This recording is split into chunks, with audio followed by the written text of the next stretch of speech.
Diriez-vous du maire sortant qu'il a tout fait mal, ou y a-t-il des sujets, des projets réalisés que vous pourriez quand même saluer? Écoutez, je ne peux pas dire qu'il a tout fait mal, puisque même en tant que leader de l'opposition municipale, je lui ai fait opposition pendant 6 ans, et il y a un certain nombre de délibérations que j'ai votées. Donc j'ai trouvé que ces délibérations-là étaient tout à fait acceptables pour le développement d'Évreux, pour l'attractivité, pour le lien social. Donc je ne peux pas dire qu'il ait tout fait mal. Et je ne veux surtout pas faire son bilan. Le bilan, ce sont les Ébrouissiens qui le feront les 23 et 30 mars prochains. Alors, à contrario, est-ce qu'il y a des choses que vous condamnez qu'il a fait? Mais écoutez, d'abord, je crois qu'il faut rappeler qu'il a été élu par moins d'un Ébrouissien sur 2 en 2008, dans des conditions un peu sportives. La majorité, telle qu'elle a été composée, avec différents groupes, avec des idéologies différentes, ce qui est peiné à faire une unité dans la majorité. Il n'y a tellement pas d'unité qu'aujourd'hui encore, il y a au moins un adjoint ou une adjointe qui traduit le maire devant le tribunal administratif. Donc il n'y avait pas de cohésion dans la majorité municipale. Quand vous ajoutez à cela les conflits quasi récurrents avec le personnel, il y a eu des grèves dans le personnel, ce qui ne s'était jamais vu à la mairie d'Évreux, rien n'était réuni pour concevoir et porter un projet global et équilibré pour Évreux. Quand vous ajoutez à cela que pendant les premières années, M. Champonon s'est ingénié à détricoter ce que la municipalité précédente avait initié et mis sur les rails, je considère que M. Champonon et son équipe ont fait perdre du temps à la ville, et la ville n'est plus considérée maintenant dans le réseau des villes normandes attractives. Ce qu'il inaugure actuellement, ou qu'il a inauguré, la maison de retraite Azemia, la pose de la première pierre de la SMAC, la crèche de Netreville, et hier le parvis de la cathédrale, sont des chantiers que nous avions initiés.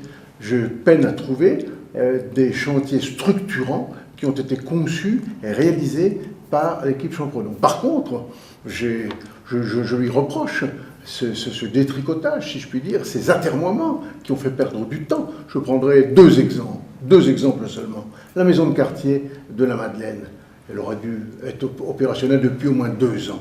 Ces atermoiements ont fait qu'elle n'est toujours pas en service et qu'on a perdu 400 000 € de fonds européens. Il m'a même demandé d'essayer de les récupérer. J'aurais le même raisonnement pour le théâtre. Ces atermoiements pour le théâtre, ce vaudeville du théâtre, de ceci, on a jeté l'anathème sur la municipalité précédente en disant qu'on avait rompu le contrat avec l'architecte Nivelle et ainsi de suite. In fine, que se passe-t-il? Il a lui aussi rompu le contrat avec l'architecte Nivelle. Le théâtre prend l'eau. Quelle est la municipalité qui se priverait d'un élément de culture de cette qualité-là pendant plus de 6 ans? Voilà, mais ça, les Ébrouissiens le savent, et ce sera à eux de décider. J'ajoute que sur les quartiers, autant la rénovation, la réhabilitation du quartier de la Madeleine dans le cadre de l'ANRU qui avait été obtenue par Jean-Louis Debré, celle commencée à Netreville que j'ai obtenue avec le concours du préfet Lenné pour accrocher le quartier de Netreville au 3e cercle ANRU, on a là des quartiers qui ont bénéficié d'un certain nombre de crédits qui font que ça a commencé, ils ont évolué. Par contre, rien, ou quasiment rien, non rien à Saint-Michel, le quartier de Navarre laissé à l'abandon également, et le centre-ville d'Évreux complètement martyrisé, complètement martyrisé. La foultitude des travaux, l'incohérence des travaux qui ont eu lieu pendant l'été ont mis véritablement le commerce du centre-ville de Bruxelles sur la paille. Voilà des reproches que je fais tout à fait gentiment à Michel Champonon et son équipe. Si on voulait parler de l'animation, exit la fête de la pomme et les bouquinistes. C'était pourtant 2 animations qui concouraient très largement à l'attractivité d'Évreux. J'ajoute qu'au niveau du social, au niveau du CCAS, le CCAS ne pouvait plus faire face aux demandes d'aide à domicile par manque de crédit. Et ce que je constate, c'est qu'il y a un contentieux entre le Conseil général et la mairie d'Évreux. Comme par hasard, le maire d'Évreux et l'adjoint aux finances sont des conseillers du Conseil général, des subventions suffisantes pour faire en sorte que l'aide à domicile, telle que l'a concevée le CCAS, rende le service qu'elle doit rendre aux Ébrouissiens. Voilà un certain nombre de globalement, ce que j'en pense, on pourrait parler des finances également, mais peut-être qu'on y reviendra dans une question ultérieure. Voilà. Vous comprenez donc que certains de ces colistiers les quittaient en cours de route pour faire eux-mêmes leur propre liste, telle, je pense à Thierry Desfresnes par exemple. Vous trouvez, c'est une logique d'après vous? Écoutez, la logique eût été que dès lors qu'il n'était plus d'accord avec la politique menée par M. Champollion, qu'il démissionne du conseil municipal. Le faire maintenant, c'est un peu revanchard, mais c'est mon avis, c'est mon opinion, c'est pas forcément la bonne. Il a été plus logique et plus respectueux du mandat qu'il devait rendre aux Hébroïciens de le faire en cours d'année, lorsqu'il n'était plus d'accord avec le maire. À propos de la fiscalité locale, diriez-vous, comme certains autres candidats ailleurs, en dehors d'Évreux, qu'il faut les maintenir à leur niveau actuel, sur les augmenter? Diriez-vous au contraire qu'il serait nécessaire de les baisser ou les augmenter si vous voulez réaliser de grands projets? Quelle est votre position? Écoutez, on est dans une période de contraintes budgétaires, tout le monde le sait. Ce que je constate, c'est que lorsque j'étais aux finances de la ville d'Évreux, j'ai diminué la dette de 25%, de 25 millions, et diminué les impôts de 7%. Depuis, l'équipe Champrodon a augmenté la dette de 8,5 millions, quasiment 9 millions. Mais ce n'est pas étonnant. Lorsque vous regardez, et je prends des chiffres de la Chambre régionale des comptes, de manière à ne pas avoir de chiffres que l'on pourrait qualifier de partisans. En 2007, la différence recettes-dépenses était de 11 millions. En 2011, elle n'est plus que de 6 millions. C'est-à-dire qu'il y a 42% de différence en moins. À partir de là, vous ne dégagez plus d'autofinancement, vous êtes contraint à avoir recours à l'emprunt, et ce que je constate, c'est que depuis que Michel Champollion est aux manettes, chaque année, la ville emprunte plus qu'elle rembourse. Ça veut dire que le réveil va être douloureux pour les contribuables hébroïciens, pour ceux qui paient les impôts, il n'y en a que 47%. Ça aussi, il faut le savoir. Il ne faut pas augmenter les impôts, ça serait dissuasif. Tout ça pourquoi? On a déjà à Évreux une fiscalité quasi confiscatoire. Le produit des impôts en 2007, si ma mémoire est bonne, c'était 31,5 des recettes. En 2011, il est de 34,6, ça veut dire qu'il y a 3% de plus. Et chaque hébroïcien était taxé en 2007 de 477 €, quelque chose comme ça. Il l'est maintenant de 544, donc le produit de la fiscalité a bien augmenté, alors que la moyenne de la strate pour les communes identiques à celle d'Évreux est de 511. Ce qui prouve bien qu'on a une fiscalité à Évreux qui est au-dessus de la moyenne de la strate, sans pour autant rendre des services complémentaires à la population hébroïcienne.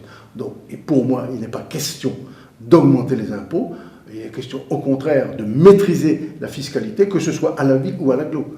Parce que on parle souvent, Michel Champollion dit les taux n'ont pas augmenté à la ville, c'est vrai. C'est vrai que les taux n'ont pas augmenté à la ville, mais on voit bien que les prélèvements sont plus importants, ne serait-ce que parce qu'il y a eu aussi un impôt de créer à l'agglo qui coûte 3,8 millions aux hébroïciens. Et qu'il y a un certain nombre d'hébroïciens qui ont vu ce qu'on appelle la cote mobilière ou l'impôt foncier grimper dans des proportions exorbitantes, tout simplement parce qu'on les a changés de catégorie de logement. Donc, il y a bien eu là une recherche et une chasse à la fiscalité. Donc il ne faut pas augmenter les impôts. Il ne faut surtout pas jeter non plus l'argent par les fenêtres. Quand j'entends certains dire on va arrêter le projet de la SMAC, ça coûtera 600 000 €, mais peu importe. Non. Alors vous, qu'est-ce que vous voulez faire d'Évreux à travers 2 ou 3 exemples dans votre projet, des projets phares? Quelle est votre idée là-dessus? Notre idée, c'est d'abord qu'il faut qu'il y ait un projet qui corresponde à ce que veulent les hébroïciens. C'est pour ça que nous avons lancé plusieurs questionnaires. Nous en avons encore un qui court actuellement pour savoir ce que les hébroïciens et surtout les gens qui prennent le train souhaitent voir au niveau du pôle de la gare. On a lancé un questionnaire avec de nombreuses réponses et on a maintenant un projet sur la réhabilitation du site Saint-Louis qui, de l'avis même des spécialistes hors hébroïcien, est un projet véritablement mature et véritablement un projet de qualité. Je crois que la relance d'Évreux, la relance nécessaire, et aussi les hébroïciens le souhaitent, elle tient à 3 mots. La confiance et la confiance. C'est-à-dire la confiance renouvelée du personnel municipal envers ses élus. Ça, c'est facile à obtenir et je m'y emploierai de toutes mes forces. C'est-à-dire qu'on doit avoir de la considération tous les jours. La confiance aussi, c'est la confiance des ménages, la confiance des habitants. La confiance des habitants, elle reviendra à partir du moment où ils sauront où la nouvelle municipalité veut les emmener. En ce qui nous concerne, c'est très clair. Notre parti, c'est Évreux. Notre motivation, ce sont les Ébroïciens. Et notre ambition, c'est de faire d'Évreux une ville attrayante, solidaire, responsable, dans laquelle chaque Ébroïcien sera fier et heureux de vivre. Et pour cela, il faut effectivement mettre un certain nombre de chantiers en cours. Et ces chantiers, je vous dis, ça passe par la confiance, et ça passe aussi par la confiance du monde économique. Pour la confiance des habitants, on la rétablira qu'à partir de ce programme, où ils verront clairement où on veut les engager. Et alors, pour parler de la fiscalité, donc pas question de revenir sur la fiscalité. Les questions, par contre, il sera nécessaire de les assurer de toute notre vigilance concernant la sécurité. Le centre-ville, la sécurité dans le centre-ville devient maintenant un peu aléatoire. Il n'est pas question pour autant, comme certains veulent le faire, de mettre des tasers à la police municipale ou des brigades canines, simplement de donner à la police municipale les moyens d'exercer une fonction de complémentarité avec la police nationale. Je permets de signaler que les caméras de vidéosurveillance qui ont été installées à Évreux ont été installées sous l'impulsion d'Anita Mallet, qui, vous le savez, est ma policière. Donc on continuera dans ce domaine-là. Et pourquoi pas mettre aussi une brigade équestre. Les cavaliers sont surélevés, ils voient plus loin ce qui peut se passer. Et il est nécessaire aussi d'avoir donc des projets de qualité qui participent au développement d'Évreux. J'ai cité le site Saint-Louis, j'ai cité également le pôle de la gare. Il faut véritablement montrer aux Ébroïciens ce que nous leur proposons, ce que nous allons faire de leurs impôts pour améliorer l'attractivité d'Évreux. Ça me semble tout à fait fondamental. Quant au monde économique, dont on a absolument besoin pour l'emploi. L'emploi ne se décrète pas. Pour l'emploi, il faut jouer sur un certain nombre de volets. Je distribuais des tracts, les jeunes appellent ça des flyers à la Madeleine. J'ai été, pas assailli, mais pris par la manche d'une manière extrêmement sympathique, mais parfois angoissée. Des mères de famille qui m'ont dit « Trouvez des emplois pour nos enfants. Trouvez des emplois pour nos enfants. » Donc le monde économique, il faut lui redonner confiance. Pour lui redonner confiance, il faut aussi lui dire que nous maîtriserons la fiscalité, y compris pour la CFE. Vous savez ce qui s'est passé l'année dernière. La CFE est remise à plat actuellement. Quand la délibération qui a été prise au Conseil d'Aglo le 7 est une délibération qui, à mon avis, pourrait être vue pour diminuer un peu cette contribution foncière. Voilà. Vous continuerez de vous battre contre la venue éventuelle du village de Marcq, à Douin, 25 km d'ici. Ah. Vous êtes sur la même ligne que Michel Champredon. Mais personne n'est parfait.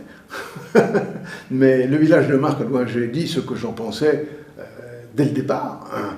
Je pense que les chiffres qui avaient été annoncés concernant la création d'emplois et la suppression d'emplois n'étaient pas des chiffres réels. Prendre un chiffre dans lequel on dit un commerce, le commerce, ça supprimera un certain nombre de commerces, donc ça supprimera des emplois, mais on les créera ailleurs. Je suis désolé, mais la réalité, tous les commerçants vous diront, dès qu'un commerce a perdu 20% de son chiffre d'affaires, il est extrêmement en danger. Voilà. Donc je ne sais pas ce qu'il passera. J'ajoute que pour le consommateur, il y a un fait nouveau quand même. C'est qu'il vient de se créer, ou il va se créer un centre identique à Mantes. C'est-à-dire qu'entre Douin et Mantes, le consommateur n'aura pas beaucoup de kilomètres pour effectivement faire des achats à meilleur coût s'il le souhaite. Je crois qu'il faut être extrêmement attentif à cela. Si vous videz un centre-ville de ses commerçants, vous n'avez plus de ville. Parce que ça commence par les commerces d'équipement, mais après ça périclite sur les commerces de bouche, et ainsi de suite. Si vous videz un centre-ville de ses commerces, vous tuez le centre-ville. Et une ville qui n'a pas un centre-ville dynamique, un centre-ville attrayant, un centre-ville efficace, est une ville qui se meurt. Ça se vérifie partout. Alors, on dit que si Bruno Le Maire avait été tête de liste, vous disiez aussi, tête de liste de l'équipe UMP-UDI, il avait beaucoup plus de chances de battre Michel Champredon, liste à laquelle vous seriez associé d'ailleurs. Bon, vous regrettez toujours cette cette concurrence entre vous et Guy Lefranc, ou maintenant les choses vont partir définitivement comme ça? Écoutez, on ne refait pas l'histoire. Moi, que Bruno Le Maire soit tête de liste, c'était mon vœu le plus cher. Je lui ai proposé. Je lui ai proposé de le soutenir, d'être troisième sur la liste. Je lui ai proposé, si ma mémoire est bonne, le 13 février. Il m'a répondu le 18 avril. On s'est rencontrés enfin le 18 avril, mais entre-temps, je crois que c'est le 4 ou 5 avril, le journal La Dépêche a annoncé que c'était Guy Lefranc qui était tête de liste du MP à Évreux, après qu'il ait annoncé sa candidature à Verneuil et commencé sa campagne à Verneuil. Voilà, je suis défaite. On a essayé de se rencontrer, ça n'a pas été possible. La seule discussion que nous avons eue a duré à peu près un quart d'heure, puisque Bruno Le Maire a refusé tout protocole d'accord écrit identique à celui qu'il avait demandé et obtenu en 2008. À partir de là, quand il n'y a pas de volonté de discussion, de volonté d'accord sur un certain nombre de bases, je n'avais pas d'autre choix avec Anita Mallet de répondre à la demande de nombreux ébrouissiens déçus par le désengagement de Bruno Le Maire et déçus par la volte-face de Guy Lefranc, qui, je le répète, avait annoncé sa candidature à Verneuil et maintenant prétend être maire d'Évreux. C'est son choix, il a parfaitement le droit de le faire, mais je ne pouvais pas, en mon âme et conscience, ne pas répondre aux sollicitations d'un certain nombre d'ébrouissiens pour les raisons que je viens de vous citer. Vous pourriez vous retrouver entre les deux tours, Guy Lefranc et vous-même? Oh, écoutez, j'ai un bon ami qui était champion olympique du 110 mètres, qui s'appelle Guy Dru, qui m'a toujours dit une haie à la fois. Et puis, moi, il y a une équipe entre les deux tours, faire harakiri à l'équipe, enfin, j'en sais rien.